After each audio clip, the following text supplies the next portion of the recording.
Hello, friends. People are confused what exactly is Quran. When you see this, hello, friends. People are confused what exactly is Quran.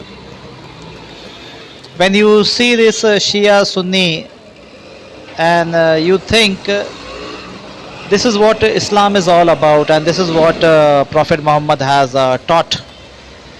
But actually, you see, this Shia Sunni, they have got nothing to do with Quran. Because the whole mission of Prophet Muhammad was to liberate his kuladevam, or community center, from the Jewish syndicate. And Shia Sunni are part of Jewish syndicate. So there is no connection between Quran and Shia Sunni. There is no connection between Kaaba, the kuladevam, and with Shia Sunni. So if you think that these Shia, Sunni, Sufi, Wahhabi, Quranis and these so-called self-declared Muslim, they represent real Islam, then you are fooling yourself. These so-called self-declared Muslim and their sectors are basically working for satanic cult.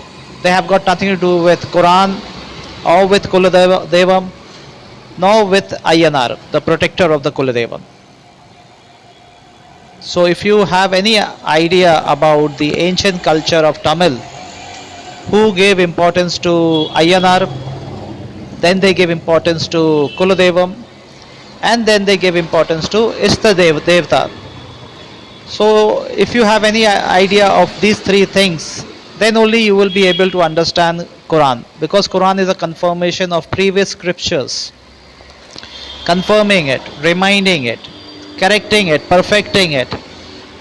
So Prophet Muhammad never brought anything new.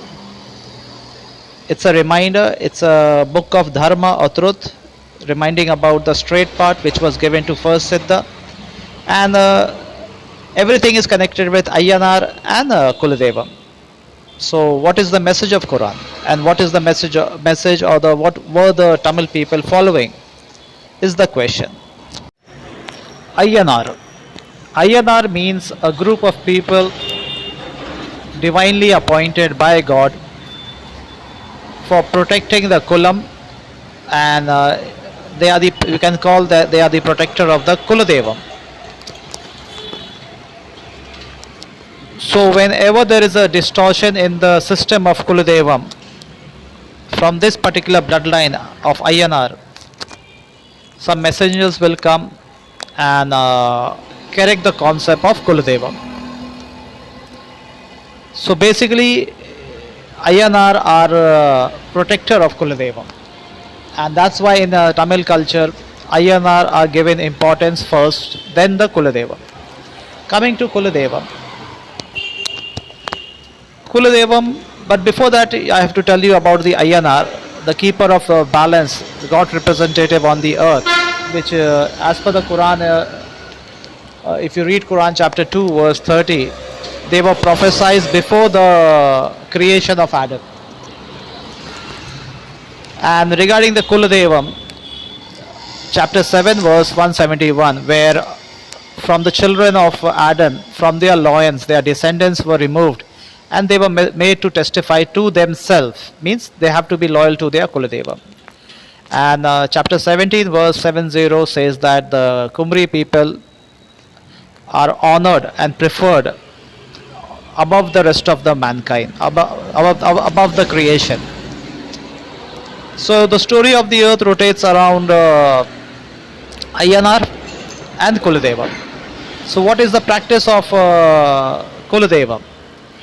At Kuladevam, people used to, the community of individual get together and they sacrifice the animal, they remember the ancestors, solve the problem of the community, and they take care of each other. It's more of a brotherhood system. So power to people through is Kuladevam, and Ayyanaar are the protector of the Kuladevam, protector of the village or kulam. So when after the flood, we have junior generation of Ham, Sham, Japheth coming, and their common ancestry is Noah, alias Morgan, alias Noah. So their community center or Qibla or Kuladevam was at the city of Babel, where they were practicing the same culture of the ancient Tamil people, but due to some reason, because in the city of Babel, people had adopted the concept of Mithraism.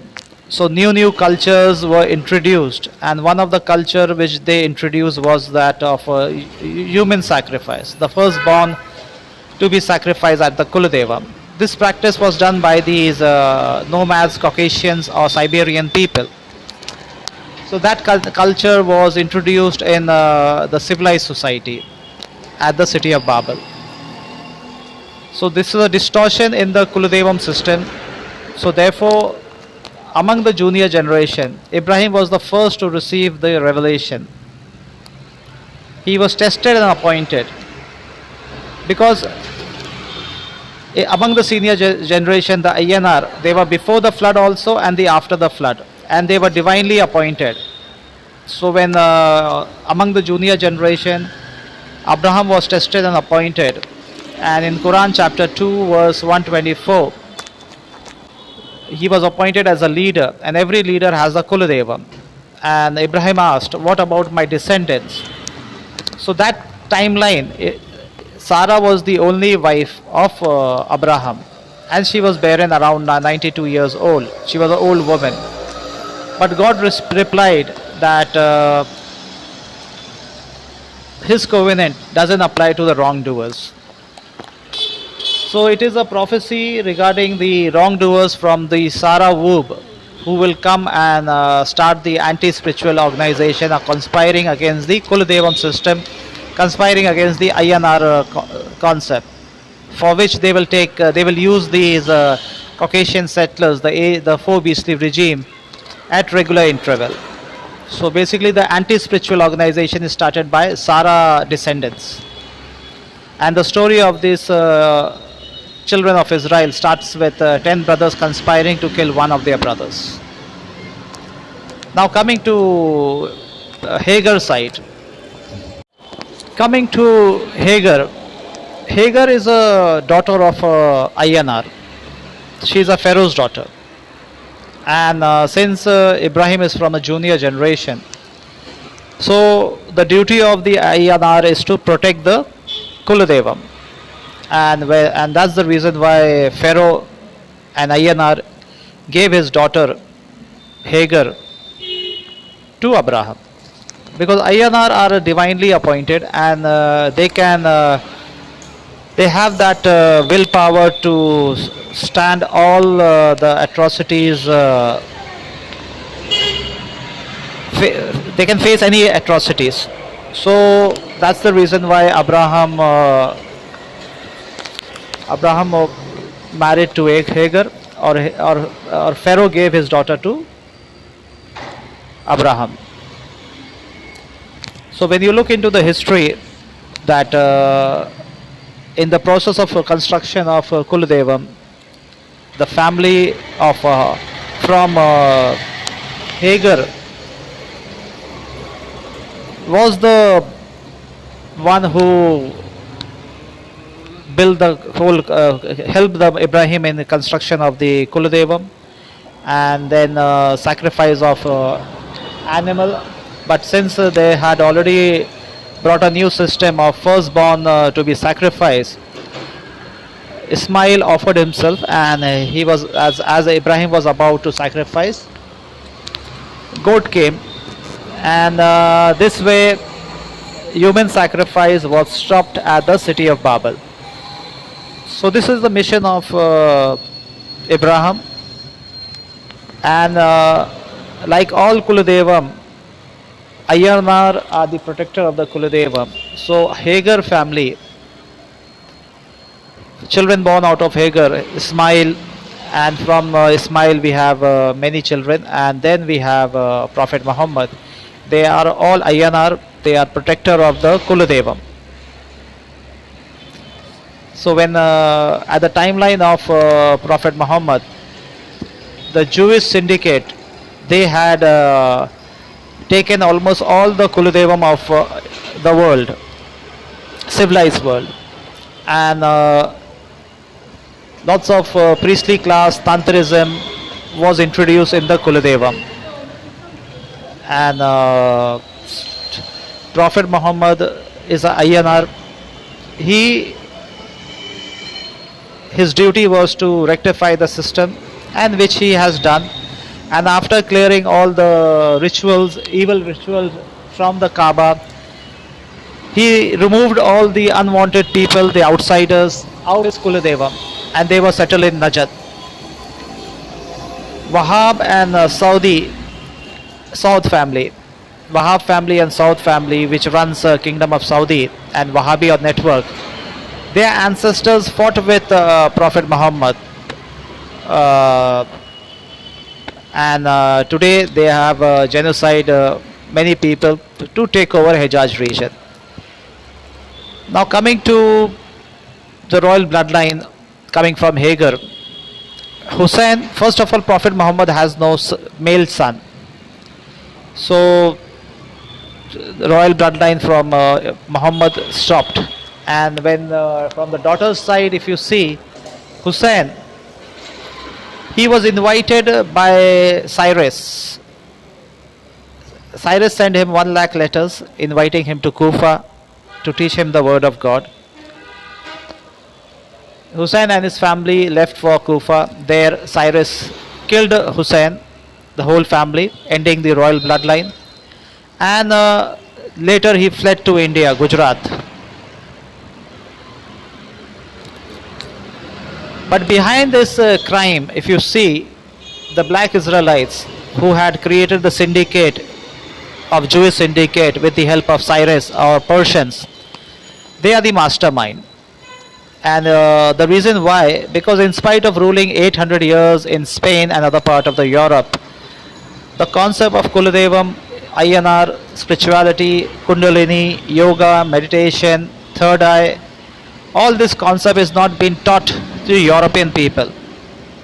They claim that they civilized Europe, but what about the spiritual part? The balance system of yin and yang. They never did that, so they are part of the crime.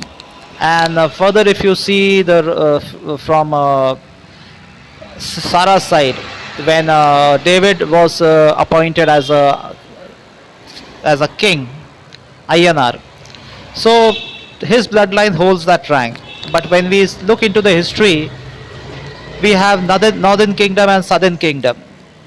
So this division is actually it's telling us that some of these black Israelites who started the Jewish syndicate, they have systematically eliminated the royal bloodline from David, and that's the reason why the woman, Mother Mary, gave birth to a child without any male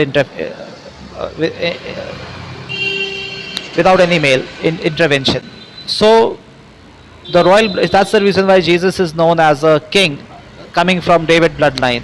And since Jesus is also an Ayyanaar, protector of Kuladevam, when he entered the temple of Solomon, he drove away this Jewish syndicate out of the temple of Solomon. So you understand the difference between Ayyanaar and Kuladevam. So the whole system of holy books rotates around Ayyanaar and Kuladevam, where Ayyanaar are systematically being killed by these black Israelites who are working against the symbol of bull, trident, and yin and yang.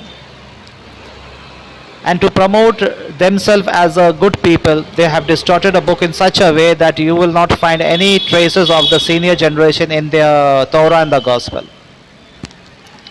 But when you read the Quran and you are aware of Tamil culture, you will find a connection between Quran and the Tamil culture. Tamil culture rotates around Ayyanaar, Kuladevam, and Quran is basically talking about Ayyanaar and Kuladevam. So this is the message of Quran.